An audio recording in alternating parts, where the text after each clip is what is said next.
ডিমের মাধ্যমে ডিম থেকে সেখানে বাচ্চা আসে। আর কখনো কখনো কারো প্রজন্মের মধ্যে আমি ডিম রাখি নাই, বরং সরাসরি গর্ভে বাচ্চা ধারণ করার আমি ক্ষমতা দিয়েছি।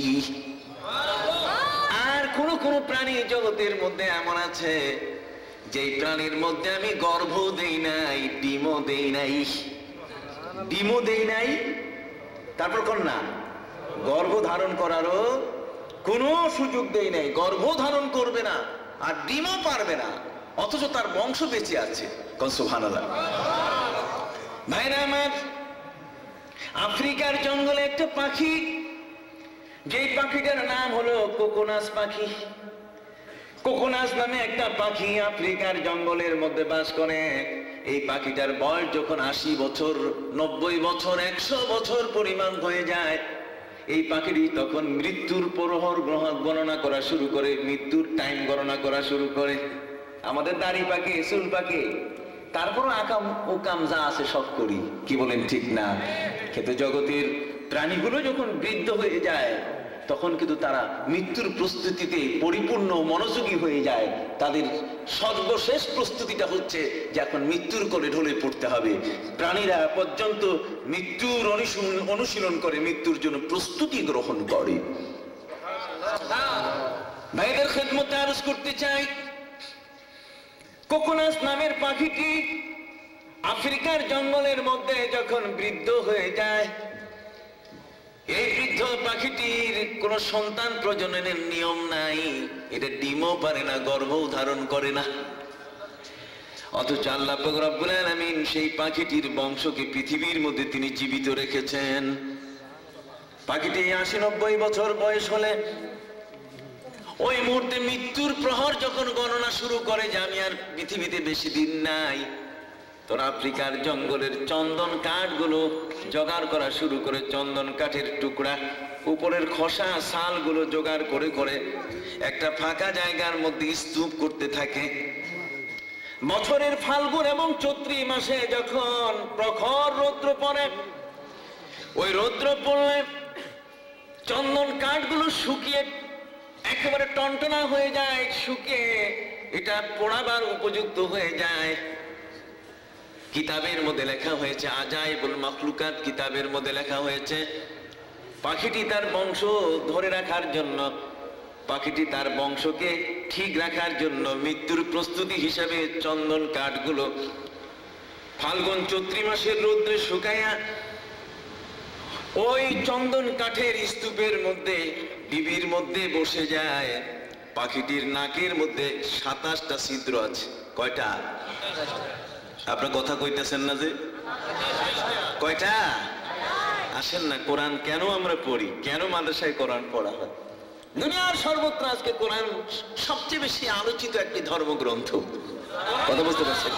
আজ মুসলমানের দেশ প্রায় 59টি, কিন্তু পৃথিবীর প্রায় 180টি দেশের মধ্যে কোরআন শরীফের গবেষণা দস্তুর মতো শুরু হয়েছে। বলুন সুবহানাল্লাহ। মৌলবাদী বলে মুসলমানদেরকে ঠেকানো যাবে না। মুসলমান এই জাতি কোনোদিন কারো রাঙ্গা চক্ষু দেখে কখনো ভয় পায় না। এই জগতের হাজার ঘটনা ঘটেছে, শত শত ঘটনায় জগতের মধ্যে এখনো বিদ্যমান আছে। রাঙ্গা চক্ষু দিয়ে কোনোদিন মুসলমানের ইমানকে কেড়ে নেওয়া যায় নি। সেদিন বুশ কালে হেনিল মানফুস, এই দুষ্ট দুরাচার বুশ, তিনি বলেছিলেন ইরাকের উপরে যখন আকাশ থেকে হামলা হবে, স্থলপথ থেকে হামলা হবে, নৌপথ থেকে যখন হামলা হবে, ঠিক ওই মুহূর্তে 25,000 পাদ্রী বাইবেল হাতে নিয়ে অপেক্ষমান। তারা ইরাকের ভিতরে ঢুকে পড়বে।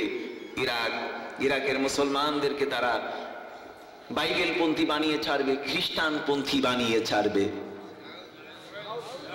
হাজরিন, এ ছিল তার এক মারাত্মক ঘোষণা।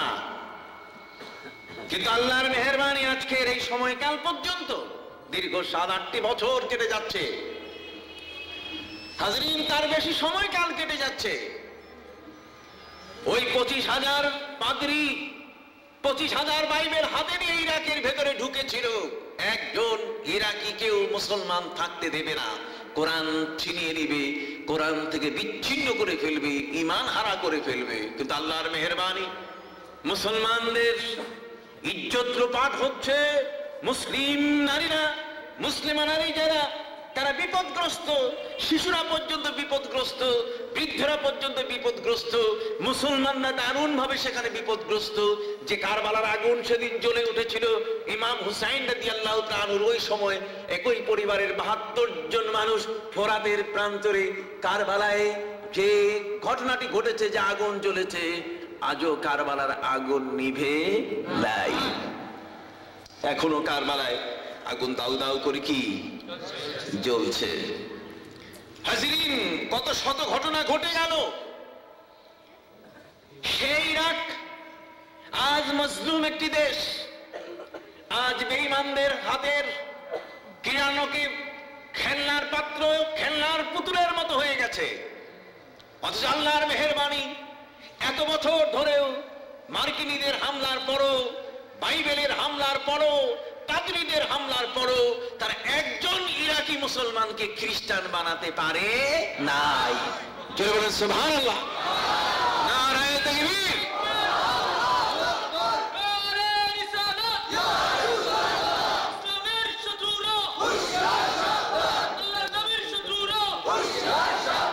তার কারণ, তার একটি কারণ হচ্ছে ইরাক হচ্ছে আরদুল আউলিয়া, এটি হচ্ছে আল্লাহর ওলিদের দেশ।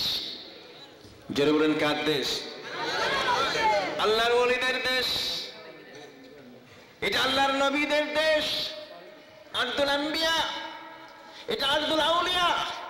তাদের রক্তের মধ্যে ওলিদের রক্ত প্রবাহিত।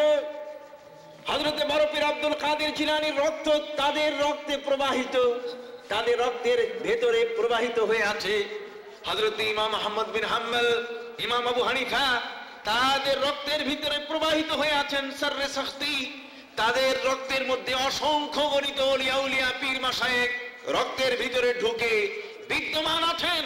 অতএব তাদের ওই রক্ত কোনদিন ইসলামের সাথে বেঈমানি করতে পারে না। অতএব ভাইদের খেদমতে আরজ করতে চাই, ঈমানকে প্রতিষ্ঠার ক্ষেত্রে পবিত্র কোরআন হলো একজন মুসলমানের বিশাল বড় ধরনের একটা তরবারি, বড় ধরনের একটা মশাল। কি বলেন? মুসলমান হাতে তরবারি নিয়ে যুদ্ধ করবে তা নয়, মুসলমানের হাতে থাকবে কি? কোরআন। এই কোরআন দিয়ে আল্লাহ রাসূল অশান্ত পৃথিবীকে শান্ত করেছিলেন। কি বলেন ঠিক না?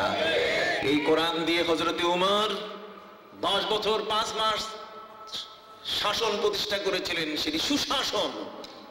এবং হযরতে উমরের বক্তব্যের একটি ছিল যে উমরের শাসনামলে যদি কোনো একটি কুকুরও মারা যায় না খেয়ে, তাহলে কিয়ামতের ময়দানে উমরকে তার উত্তর দিতে হবে, উমরকে তার জবাবদিহিতা করতে হবে। চিৎকার দিয়ে বলেন সুবহানাল্লাহ। এই সুশাসক কবে তৈরি হবে? কে তৈরি করবেন? কোথায় তৈরি হবে? ভাইরা আমার, এই জন্য আমি আপনাদের খেদমতে বলছিলাম, সেদিন আমেরিকার ওয়াশিংটনে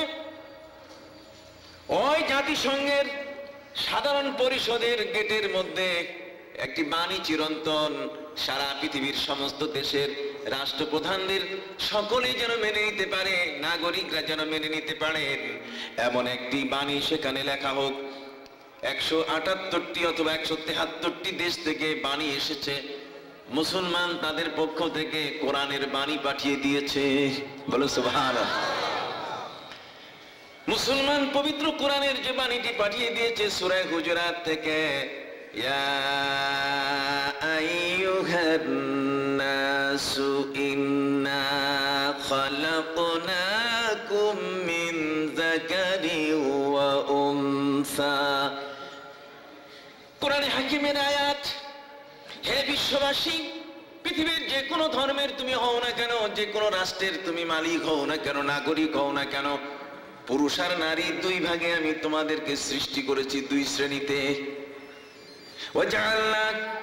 ওয়াজআলনাকুম শুউবান ওয়া কাবাইলা লিতাআরাফু, তোমাদেরকে বিভাজন করেছি বিভিন্ন গোত্র গোত্র দিয়া, যাতে করে তোমরা একে অপরের পরিচয় ধারণ করতে পারো, আত্মীয়তা করতে পারো।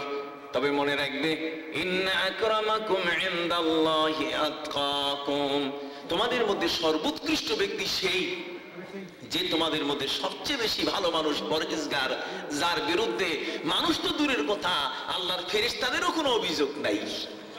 যেরকম সুবহানাল্লাহ, মানুষ তো দূরের কথা, যাদের সম্পর্কে আল্লাহর ফেরেশতাদেরও কি নাই, অভিযোগ নাই। আল্লাহর ফেরেশতাদের অভিযোগ নাই এমন মানুষ কি সমাজের মধ্যে আছে? কতক্ষণ না, এই সমাজের মধ্যে এমন মানুষ কি আছে? খুব গুটি কতক দুই একজন মানুষ পাওয়া যাবে হয়তোবা, যাদের সম্পর্কে আল্লাহর ফেরেশতাদেরও কোনো অভিযোগ নাই।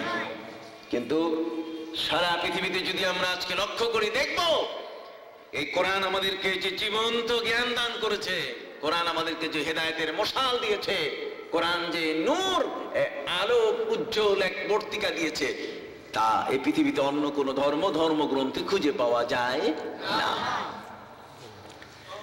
যে কারণে পৃথিবীর প্রজনন ক্ষেত্রে বিজ্ঞানীরা দেখে অবাক হয়ে গেছে, আজাইব